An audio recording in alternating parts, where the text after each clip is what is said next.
I was delighted to see that and I'm sure it's just a coincidence, that 2 days after this debate was announced, indeed the Medical Research Council did announce £1.5 million for further research into ME.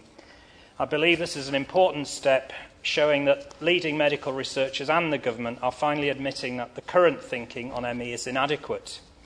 This is a condition that affects an estimated 250,000 people in the UK. It's not a disease of the elderly. Onset commonly occurs during the 20s to 40s in adults and between 11 and 14 in children, wrecking the lives of so many young people. Studies show that the vast majority of patients never return to their pre-illness level of functioning, and relapses can occur several years after remission.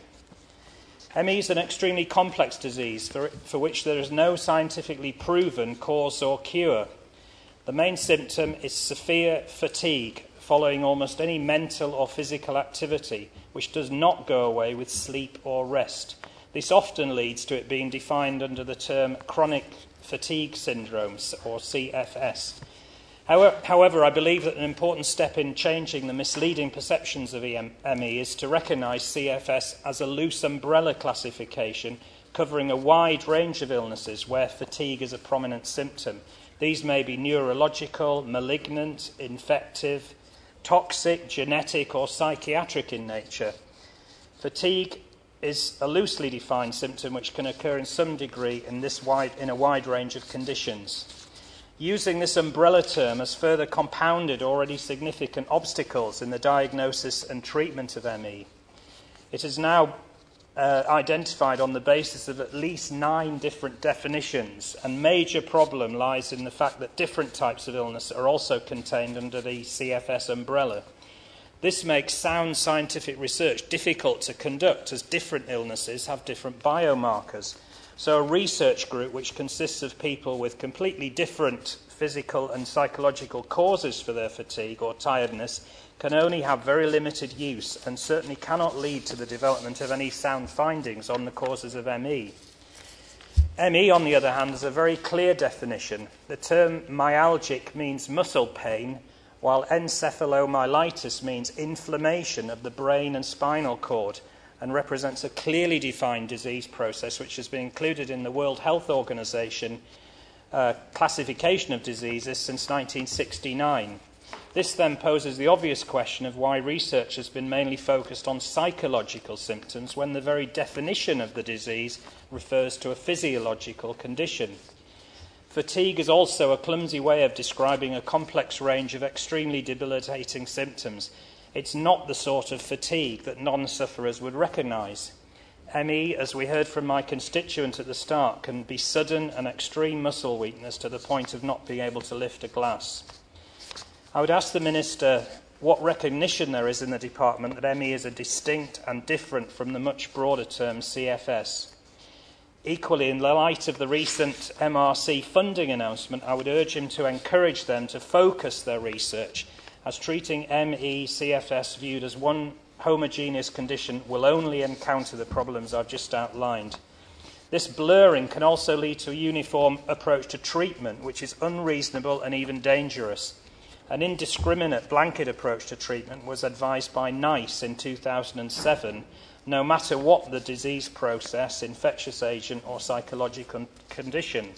Again, the symptom of fatigue gets flagged up and treated in the same way in nearly all cases.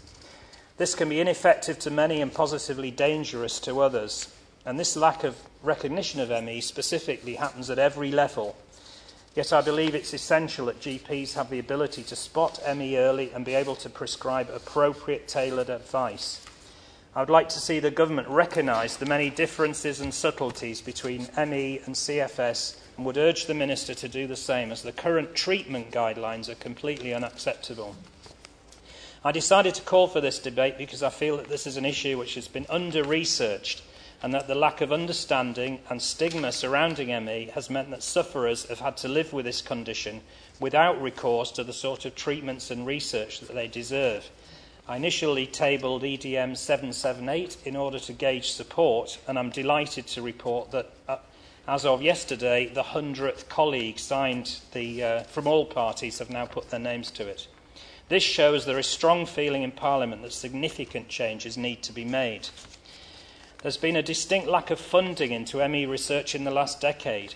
Between 2000 and 2003, not a single penny was spent by the Medical Research Council on researching the condition.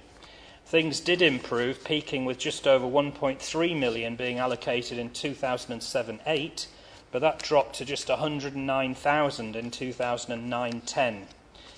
I welcome the recent funding announcement. However, with over 80% of the MRC's expenditure on ME research so far has been allocated to psychosocial therapies instead of biomedical studies to prove the existence of a physical cause. That research has continued to pursue a well-trodden path and ignored a vast landscape of other potentially more rewarding areas. I'm concerned to see whether the new MRC funding will focus on this biomedical work. Not only has there been a palpable lack of funding for research, but a past study commissioned by the Department of Health found that the quality of research was poor. For a long-term condition that affects 250,000 people in this country, whereas no known cause, no known cure, and with huge cost to the NHS, the amount of research funding dedicated to it, even with the recent announcement, is pitiful. Misinformation, widespread confusion and ignorance about ME and CFS has resulted in people with entirely different illnesses receiving the same diagnosis. A London sufferer, David Eden, drew my attention to some interesting research that has been taking place in the United States. Recent studies by the Whittemore-Peterson Institute, the National Cancer Institute and the Cleveland Clinic have linked ME with the presence of a newly discovered retrovirus.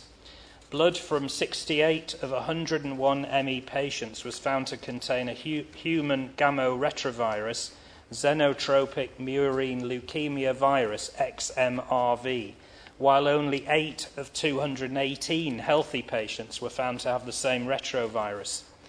While this result grabbed headlines, most subsequent studies have been less clear, although one other study did support the original findings. It remains uncertain as to whether XMRV is linked to ME and whether it's involved in causation. I would like to encourage the Minister, therefore, to explore other areas of research, such as retroviruses, in order to ascertain once and for all whether they play a part in ME. From the contact I have had with sufferers, there's a constant frustration that the government is failing to fund research into key areas. Another more practical consideration is to do with the recognition of ME by the benefits system. Currently, DLA is assessed by severity of condition, with ME treated like the vast majority of other conditions. Due to the lack of overt clinical findings, a lot of the assessment rests on anecdotal evidence and whether the person's description of their disability is consistent with their daily activities. However, despite the guidance about conducting these interviews, an ME sufferer will only be able to attend such a session on a good day. It's therefore impossible to accurately judge the severity of their condition at the assessment interview. I would argue that there needs to be a more flexible approach to ME. The effects of the condition can wax and wane unpredictably, meaning that often a person's DLA is withdrawn because of a short-term respite in their symptoms. I believe there needs to be more consultation and input from GPs and other medical professionals who are in contact with the individual over a prolonged period of time. Obviously, I understand this isn't directly the Minister's responsibility. However, I would strongly urge him to make representations to the Department of Work and Pensions making this case. Honourable members, Minister, I would like to thank you for listening. To end the current plight of ME sufferers, appropriate and correctly targeted biomedical research must be funded into the causes of the disease. GPs must be properly appraised of the specifics of ME. Sufferers' disability must be recognised in the benefits system with the support of GPs. And ME and CFS must be properly classified, and fatigue must no longer be used as a catch-all symptom. The current situation, which has endured for decades, cannot be allowed to continue. As things stand, 250,000 men, women and children and their families and carers face terrible injustice and neglect, and I call on the government to put this right.